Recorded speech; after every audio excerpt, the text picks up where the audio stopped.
नमस्कार, मैं आरवी सिंह यादव और आप देख रहे हैं मेरा YouTube channel RV Singh Yadav editor. आज हम सुप्रीम कोर्ट में जो वक्फ कानून पर जो बहस हुई है उसको लेकर के बात करेंगे। इस मामले में हमने भारत के जाने माने पत्रकार रवीश कुमार की कुछ टीका टिप्पणियां हैं जो उन्होंने पूरे दिन में कलेक्ट की हैं, उनको हम दिखाएंगे और बहुत सारी चीज़ें और भी सामने आएंगी, उनको भी हम जो इस समय पूरे सोशल मीडिया पर वायरल हो रही हैं उनको भी हम आपके सामने रखेंगे। तो पहले हम देखते हैं कुछ फोटोग्राफ्स और कुछ रवीश कुमार ने जो टिप्पणियां की हैं, जो एनालिसिस किया है, वो देखिए।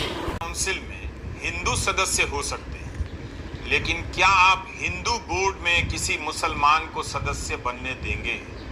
सुप्रीम कोर्ट ने सीधा सीधा सवाल पूछ दिया सरकार से।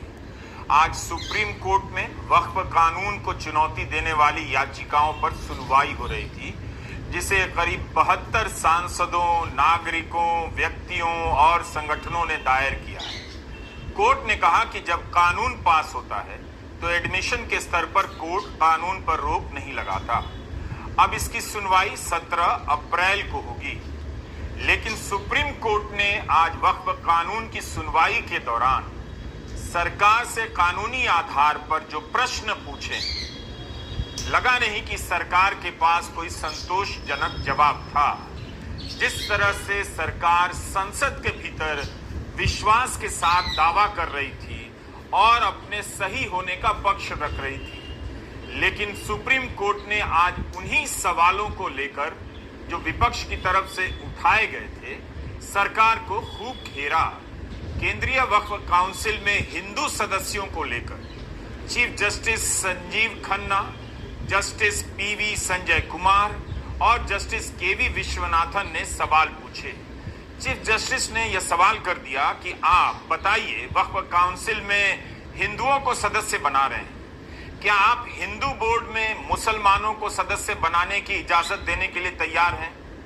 जस्टिस कुमार ने पूछ दिया कि हमें उदाहरण तो दीजिए कि क्या तिरुपति बोर्ड में भी गैर हिंदू हैं? हिंदुओं के दान कानून के मुताबिक कोई भी बाहरी बोर्ड का हिस्सा नहीं हो सकता। जस्टिस विश्वनाथन ने पूछा कि हिंदू एक्ट कहता है कि चैरिटेबल ट्रस्ट की देखरेख हिंदू करेगा। तब सॉलिसिटर जनरल तुषार मेहता कहते हैं कि मैं कोई भी उदाहरण नहीं दे रहा, जबकि कोर्ट ने साफ साफ पूछा कि आप उदाहरण दीजिए कि क्या हिंदू बोर्ड में मुसलमान सदस्य हो सकता है। इसी सवाल को लेकर संसद में कितनी बहस हुई। विपक्ष के सदस्यों ने बार बार पूछा कि कानून का यह कैसा पैमाना है कि मुसलमानों की धार्मिक संपत्ति से संबंधित काउंसिल में 2 हिंदू सदस्य होंगे, लेकिन हिंदुओं के मठ मंदिर के प्रबंधन में कोई दूसरे धर्म का नहीं हो सकता। क्या यह बराबरी का सिद्धांत है?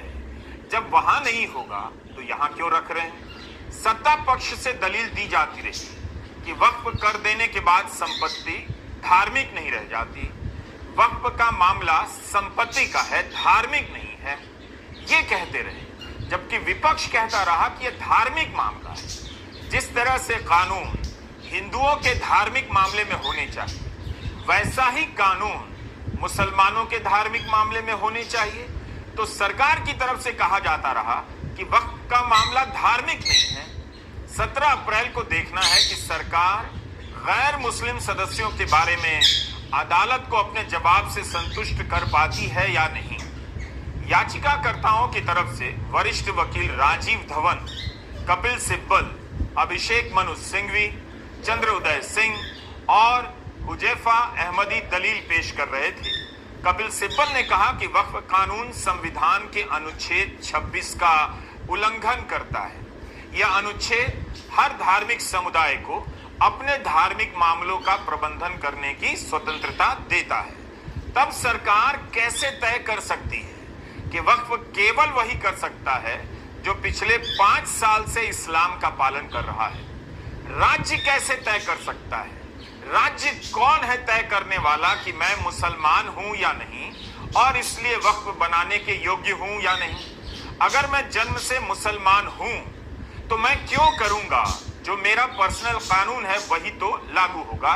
यह सब दलील कपिल सिब्बल दे रहे थे। उन्होंने कहा कि हम उस प्रावधान को चुनौती देते हैं जिसमें कहा गया है कि केवल मुसलमान ही वक्फ बना सकते हैं। एक और वरिष्ठ वकील हैं चंद्र उदय सिंह, उन्होंने कहा कि अनुच्छेद 26 को देखते समय इसमें अंतर करना चाहिए कि धार्मिक क्या है और धर्मार्थ क्या है।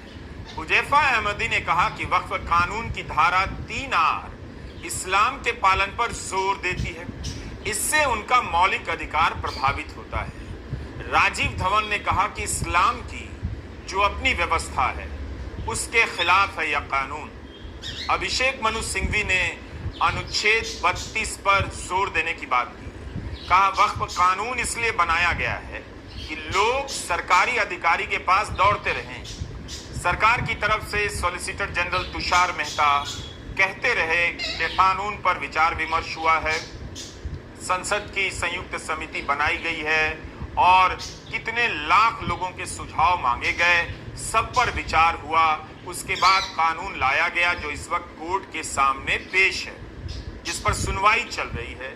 लेकिन कोर्ट की तरफ से जो सवाल उठाए गए उस पर तुषार मेहता पहले दौर में संतोषजनक जवाब नहीं दे पाए। देखते हैं 17 अप्रैल को क्या जवाब देते हैं। एक बड़ा सवाल और था वक्फ बाय यूजर का। कई लोग इस पहलू को ठीक से समझ नहीं पाते। चीफ जस्टिस संजीव खन्ना के सवाल से यह मसला और साफ होता है, सरल तरीके से होता है। चीफ जस्टिस संजीव खन्ना ने पूछा कि वक्फ कानून से वक्फ बाय यूजर क्यों हटाया गया। मान लीजिए अगर कोई मस्जिद 14वीं और 15वीं सदी से है, वक्फ की जमीन पर बनाई गई है, लेकिन उसके पास कोई रिकॉर्ड तो है नहीं। ऐसे में अभी तक क्या होता था, वक्फ बाय यूजर के तहत मान लिया जाता था कि मस्जिद है, 14वीं सदी से है, 15वीं सदी से है, तो वक्फ की जमीन है। अब अगर सरकार दावा करने लग जाए कि अब मेरी जमीन है तो क्या हो जाएगा, कोर्ट का यह सवाल था। चीफ जस्टिस ऑफ इंडिया ने कहा इससे तो गंभीर स्थिति पैदा हो जाएगी। चीफ जस्टिस संजीव खन्ना ने पूछा कि ऐसी संपत्तियों को आप कैसे रजिस्टर करेंगे। अगर आप इसे खत्म करते हैं तो समस्या होगी। संसद में बहस के दौरान इस मुद्दे पर भी खूब सवाल उठे। विपक्ष के सदस्यों ने सरकार से आग्रह किया कि जगह जगह पर वक्फ की जमीन को लेकर बवाल हो जाएगा, तरह तरह के दावे होंगे, ऐसा मत कीजिए, अशांति फैल जाएगी। लेकिन सरकार ने संतोषजनक जवाब आज कोर्ट में नहीं दिया। 17 अप्रैल को देखते हैं कि इस पहलू पर सरकार की तरफ से क्या ठोस जवाब आता है और अदालत उससे संतुष्ट होती है या नहीं। वक्फ बाय यूजर के मसले पर सरकार की तरफ से सॉलिसिटर जनरल तुषार मेहता ने कहा कि उन्हें रजिस्ट्रेशन करवाना होगा। किसी ने उन्हें ऐसा करने से नहीं रोका। 1995 के कानून में भी यह अनिवार्य था। कपिल सिब्बल ने कहा कि यह इतना आसान मामला नहीं है। वक्फ सैकड़ों साल पहले किया गया है। क्या आप 300 साल पुरानी संपत्ति की वक्फ डीड मांगेंगे? इस तरह तो रजिस्ट्रेशन नहीं होने पर मुतवल्ली को जेल जाना पड़ जाएगा। इस पर चीफ जस्टिस ऑफ इंडिया ने कहा जो उपयोग चल रहा है, यानी जो चला आ रहा है, वही माना जाएगा। उन्होंने कहा कि कानून में साफ लिखा है कि कलेक्टर का फैसला कोर्ट के दायरे में आएगा। कलेक्टर का फैसला कोर्ट से ऊपर नहीं है, इसका मतलब यही हुआ। वरिष्ठ वकील अभिषेक मनु सिंघवी ने कहा वक्फ बाय यूजर हटाने से एक झटके में सब कुछ खत्म हो जाएगा। यानी जिस जमीन पर सदियों से मस्जिद है, जिसे वक्फ बाय यूजर के नियम के तहत मान्यता मिल जाया करती थी, अब उस पर कोई भी दावा कर देगा, सरकार का हो सकता है, फिर इसके वक्फ होने पर ही सवाल उठेगा। इस्तेमाल के आधार पर आप नया वक्फ घोषित नहीं कर पाएंगे, क्योंकि नए कानून के अनुसार सदियों से इस्तेमाल हो रहा है, यह काफी नहीं होगा, जमीन का दस्तावेज पेश करना होगा। सिब्बल और सिंह दोनों ने कहा कि राम जन्मभूमि के फैसले में इस मान्यता को स्वीकार किया गया है। क्या आपने फैसले के उस हिस्से को अब हटा दिया है? यह बड़ा सवाल था। सुप्रीम कोर्ट ने आज कोई फैसला नहीं दिया है, लेकिन चीफ जस्टिस की बेंच की तरफ से जो सवाल उठे उससे लगता है कि संसद के बाद सरकार को यहां भी संतुष्ट करना आसान नहीं होगा। चीफ जस्टिस ने कह दिया कि कलेक्टर का फैसला कोर्ट के दायरे में आएगा।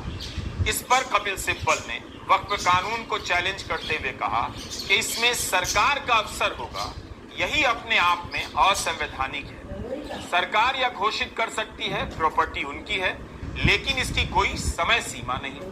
आप कह रहे हैं विवाद की स्थिति में एक अफसर जांच करेगा, जो सरकार का होगा यह असंवैधानिक है। इसका मतलब यही हुआ कि जो सरकार का होगा वो हमेशा सरकार का ही पक्ष लेगा। अगर मामला लंबे समय तक चल जाता है तो कितने समय तक लोग इंतजार करेंगे? ठीक है कि यह मामला कोर्ट में जाएगा, कलेक्टर के आदेश को चुनौती दी जा सकती है, लेकिन अगर कलेक्टर पंच बन जाएगा तो वो सरकार का ही पक्ष लेगा और यह मामला लंबे समय तक खींचा जा सकता है। एक पहलू था कि किसी संरक्षित विरासत के बारे में की गई घोषणा अब बेअसर हो जाएगी। सिब्बल ने इस आधार पर भी चुनौती दी कि अगर किसी वक्फ की जमीन को भारतीय पुरातत्व सर्वेक्षण ने संरक्षित कर दिया तो उस पर वक्फ का अधिकार खत्म हो जाएगा। इस बात पर चीफ जस्टिस संजीव खन्ना ने कहा, तर्क सिब्बल के पक्ष में ही ज्यादा दिखता है। अगर ऐतिहासिक इमारत घोषित होने से पहले ही वो वक्फ घोषित हो गई है तो कोई फर्क नहीं पड़ेगा, वो संपत्ति वक्फ की ही रहेगी। आपको इस पर चुनौती नहीं देनी चाहिए। केवल तभी चुनौती मानी जा सकती है जब यह कहा जाए कि संरक्षित घोषित होने के बाद उसे वक्फ नहीं माना जा सकता है। जामा मस्जिद समेत सभी ऐतिहासिक इमारतें संरक्षित रहेंगी तो एक और बड़े पहलू पर कोर्ट की राय से नजरिया साफ हो जाता है। वक्फ की बहस दिलचस्प मोड़ ले रही है। इसके कानूनी पहलू पर नजर रखिए। चीफ जस्टिस संजीव खन्ना ने बंगाल के मुर्शिदाबाद की हिंसा पर भी नाराजगी जताई और कहा कि जब मामला कोर्ट के सामने है तब यह सब नहीं होना चाहिए था। वक्फ कानून के खिलाफ सुप्रीम कोर्ट में 72 याचिकाएं दायर हुई हैं। तृणमूल कांग्रेस की सांसद महुआ मोइत्रा, राजद सांसद मनोज कुमार झा, समाजवादी पार्टी के सांसद जियाउर रहमान बर्क, कांग्रेस सांसद इमरान प्रतापगढ़ी, AIMIM सांसद असदुद्दीन ओवैसी, आम आदमी पार्टी के नेता अमानुल्लाह खान ने चुनौती दी। इसके अलावा association for the protection of civil rights, Jamiat Ulemae Hind, Anjum Qadri, Tayyab Khan Salmani, Mohammad Shafi ने भी याचिका दी और 6 बीजेपी शासित सरकारों ने भी कानून के समर्थन में याचिका दायर की है। हरियाणा, राजस्थान, मध्य प्रदेश, छत्तीसगढ़, असम और महाराष्ट्र। इस मामले की सुनवाई सुप्रीम कोर्ट में chief justice Sanjeev Khanna, justice PV Sanjay Kumar और जस्टिस KV विश्वनाथन की पीठ कर रही है। इस पूरी बहस की रिपोर्टिंग से यही साफ होता है कि सुप्रीम कोर्ट के सामने कुछ बड़े सवाल तो हैं और गंभीर सवाल हैं। मुसलमानों के धार्मिक कार्य से जुड़े बोर्ड में गैर मुस्लिम सदस्य क्यों होने चाहिए? क्या हिंदू बोर्ड में मुसलमान हो सकते हैं? दूसरा सवाल है वक्फ बाय यूजर का। एक और सवाल है 5 साल से इस्लाम का पालन करने वाला ही वक्फ कर सकता है, यह क्यों जरूरी है? और बड़ा सवाल यह भी है कि हलाल औलाद का वक्फ करने से पहले बेटियों को हक देना होगा। इस पर सिब्बल ने तर्क दिया कि यह तय करने वाला राज्य यानी स्टेट कौन होता है। इस्लाम में वसीयत मरने के बाद लागू होता है, उससे पहले हस्तक्षेप नहीं कर सकते। सुप्रीम कोर्ट ने कहा कि अनुच्छेद 26 सेकुलर कानून ये सभी धर्मों पर समान रूप से लागू होता है। तो 17 अप्रैल की बहस का इंतजार कीजिए और YouTube पर रवीश कुमार ऑफिशियल देखते रहिए। आपको सुप्रीम कोर्ट का आज का ये जो बहस का मुद्दा था, उस पर जो सवाल उठे हैं उसको लेकर के सुनी सारी बातें। आपको ये कैसा लगा ज़रूर बताएं। हम चूँकि बहुत सारी चीज़ें देखते रहते हैं तो आज हमें लगा कि हाँ भाई रवीश कुमार ने बहुत अच्छा पूरा दिन का कलेक्शन किया है जो कोर्ट में हुआ है, और उसमें सरकारी वकील हैं, उन्होंने भी अपनी बात कही है, लेकिन वो सब संतुष्टपूर्ण कोई जवाब नहीं दे पाए। बहस कल फिर होगी 17 अप्रैल को, उसको भी हम देखते हैं कि क्या होने जा रहा है। और आप भी देखते रहिए हमारा ये चैनल, हम आपको समय समय पर सारी चीज़ों की जानकारी देते रहेंगे। Thank you very much. मैं RV सिंह यादव।